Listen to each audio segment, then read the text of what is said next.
Hi, do you have a child with anxiety? In today's video, I'm going to talk about some strategies that you can use to help them overcome their worries.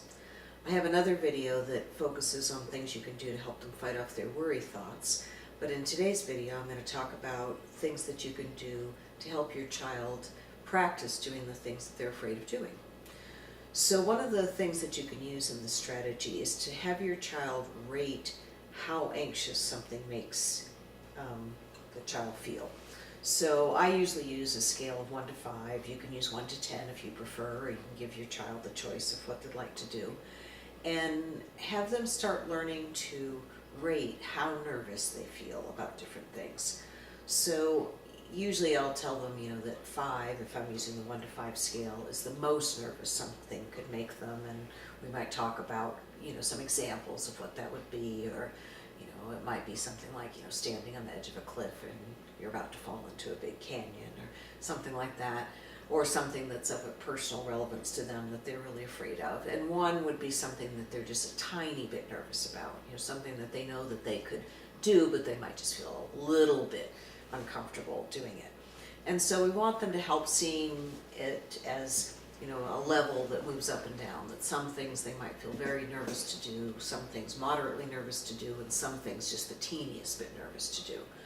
And one of the reasons that that's helpful is that we can think of things that are in the low to moderate level as kind of the work zone. Because if something makes a child feel up at a 4 or 5 on a 1 to 5 scale, chances are they're not going to be able to do that yet. And we don't want to just send someone into absolute panic by trying to make them, or encourage them even, to do something that would make them feel that apprehensive.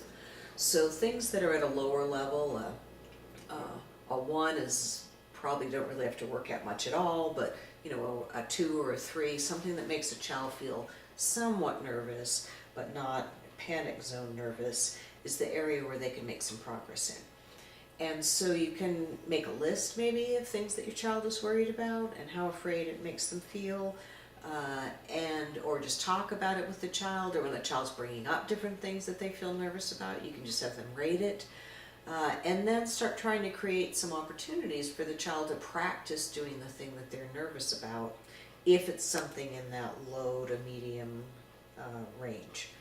And you might, especially for a younger child, you might set up some rewards. Sometimes I've made little Xerox copies of something we called a bravery badge, and every time the child did something that made them feel a little bit nervous, they could earn a bravery badge, and maybe each bravery badge would be worth something, some kind of little reward or a prize. But even for older children, those kind of strategies can work. They just might not want a bravery badge, but they might want to earn points or tokens that can be traded in for things that they would like to earn, privilege or reward of some kind, because that helps them feel like there's something in it for them. Because to do the thing that makes you feel anxious, you're going to feel uncomfortable, and your heart might be starting to pound, and you might be starting to have a lot of negative worry thoughts. It can help to think, well, it's worth it because I'm going to earn this other thing that I want by doing it. And you can work with the child to help them understand that if they keep practicing doing something over and over again, that the anxiety goes down over time. I like to give kids the example of what it's like if someone's rehearsing for performance.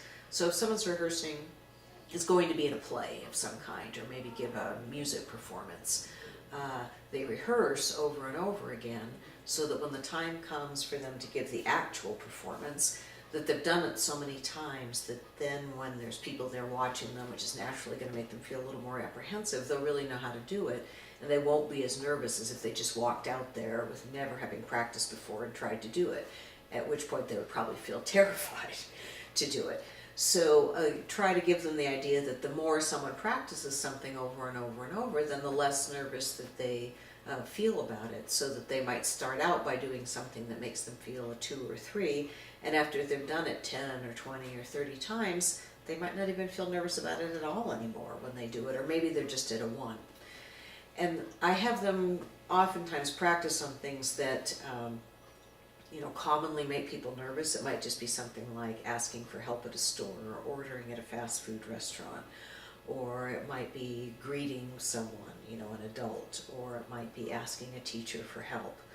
And those are all things that are kind of focused on social anxiety.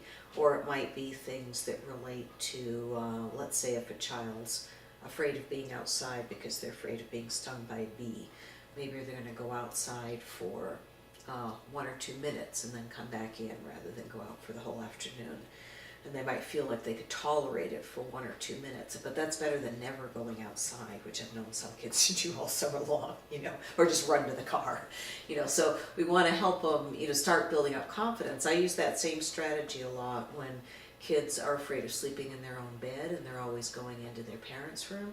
So I have them pick a time period that they feel like they could tolerate being in their bedroom alone for. It might just be 30 seconds or 1 minute. But they do that. So they go to bed, they get into bed, they stay there for maybe a minute, and after a minute they can leave and go in and go to their parents' room the way they normally would do. But then we start gradually building that up so that they would, maybe the second night they would stay for 2 minutes, and then they could go into their parents' room, and then maybe set a timer and so forth. And again, there's no punishment or anything for going into your parents' room after 2 minutes, but you do earn a reward for building up your confidence in being able to last for 1 minute or 2 minutes or 3 minutes, and you can see where this is going eventually. By the time they've been practicing and they're up for 15 minutes or 20 minutes or 25 minutes, the goal is they're falling asleep there. But they've gradually built it up in small increments to where they started with something they could easily tolerate, and then built up to something that if they had started with trying to stay in their room for 30 minutes, without their parents there, they wouldn't have been able to manage that anxiety. So this is the basic principle of exposure, of practicing and doing the thing that you're afraid of doing in some kind of small doses, and getting better and better at it over time, and earning, for kids, a lot of times small rewards for doing that, and a lot of praise, of course. And I also want to just throw in the tip that anxiety tends to run in families, so a lot of times if you have an anxious child, there's at least one anxious parent. And if that's the case, if someone's trying to help the child do some exposure activities, do some small tasks that they're a little bit afraid of doing, it's best to do it with a parent that's less anxious, because the child can often feel the parents' anxiety of thinking, oh, maybe this is too much for my child, or they won't be able to stand it, and then the parents getting anxious because they can't stand seeing their child feel stressed. And so it works out better if you can have someone who's more relaxed and calm and doesn't feel anxious or worried that the child won't succeed. So if you do have a choice between a couple of people who maybe would have different approaches, pick the one who's the least anxious of the two to help the child practice this kind of thing. Also check out my other video on how you can help a child fight off worry thoughts, and I also have a third video coming in this series about different relaxation strategies that can help the child relax and kind of fight off the fight or flight response that's usually kicking in with anxiety. And my name is Barbara Lester. I'm a licensed clinical social worker. I've worked with hundreds of children and adolescents over the years. And if you're interested in these kinds of tips, please subscribe to my channel, which is ASD Specialist. And if you liked the information today, please click like on the video, or leave me a comment, and I'd love to hear from you. Thanks for stopping by.